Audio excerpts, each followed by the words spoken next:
Hello வணக்கம், இது உங்கள் சிவி.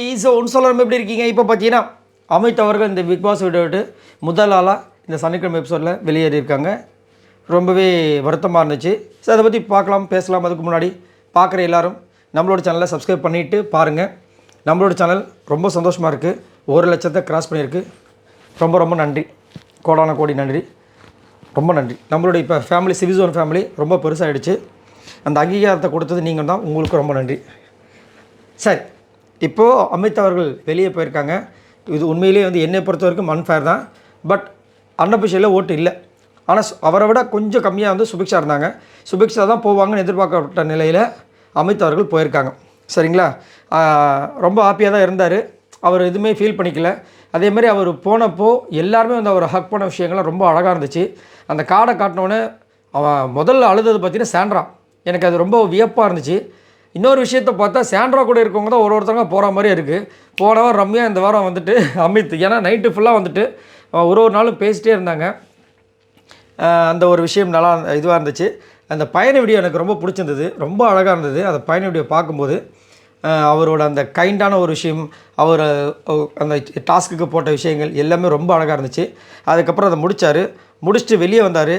வெளியே வந்துட்டு சூப்பராக விஜய் போகிறதுக்கு ஒரு சூப்பரான விஷயம் சொன்னார். என்னென்னா, அது நான் சொல்லிக்கிறேன். ஆக்சுவலாக அவர் பேச ஆரம்பித்தார். அப்போ யாரோ ஒருத்தங்க இன்டரப்ட் ஆனாங்க. நான் பேசிக்கிறேன்டா அப்படின்னாங்க. அப்போ அவரே எடுத்தார். நம்ம அமித்தை எடுத்துகிட்டு, பார்வதி, உன்னை நான் ரொம்ப மிஸ் பண்ணுவேன், உன்னோட சண்டையை மிஸ் பண்ணுவேன், உன்னோட நியாயமில்லாத சண்டையை நான் மிஸ் பண்ணுவேன்னு சொன்னோன்னே இந்த பக்கம் செம கிளாப்ஸ் வந்துச்சு. அந்த பக்கம் சிரிச்சுது. நம்ம பார்வதி சிரித்தாங்க. அப்போ இங்கே பற்றியா, நான் இதுக்கு தான் ஃபஸ்ட் டைம் க்ரௌடுக்குலேருந்து கிளாப்ஸ் வாங்கியிருக்கேன் அப்படின்னாரு. அதுக்கப்புறம் திவ்யாவுக்கு சூப்பராக ஒன்று சொன்னார். நீங்கள் ஒரு பாயிண்ட்டை பிடிச்சி அப்படியே பேசுகிறீங்க, அது நல்ல விஷயமா இருந்துச்சுன்னா இன்னும் நல்லாயிருக்குன்னு சொன்னால் அடுத்த நிமிஷமே திவ்யா பேச ஆரம்பித்தாங்க. உடனே இங்கே நம்ம இவர் விஜய் சேதுபதி அவர்கள் கையை காமிச்சார். இம்மா போதுமா, அவர் பாவம் வீட்டுக்கு போகிறார், தயவுசெய்து விடுங்கன்ட்டார். செம்ம மொக்கம் வாங்கினாங்க திவ்யா. தேவையாது அங்கேயுமா போயிட்டார், அவர் வெளியே போயிட்டார், அங்கேயும் பேச முடியாமல் அவர் நிறுத்துங்க, நான் எதுக்கு சொல்ல வந்தேன்னா அப்படின்னு. அப்புறம் சாண்ட்ராக்கு சாண்ட்ராவும் இல்லாமல் நல்லா போல்டாக செம்மையாக இருங்க அப்படின்ற மாதிரி சொல்லி அவர் முடிச்சுட்டு கடைசியாக பொன்மையிலே சாங்க பாட சொன்னாங்கப்பா. அவர் பாட இங்கே கண்ணில் தண்ணி தாரையாக வர அப்படி இருந்துச்சு. எனக்கு ரொம்ப பிடிச்சிருந்தது. அந்த ஒரு வாய்ஸ் இனிமேல் நம்ம மிஸ் பண்ண போகிறோம். இந்த சீசன் 9 கேட்க முடியாது.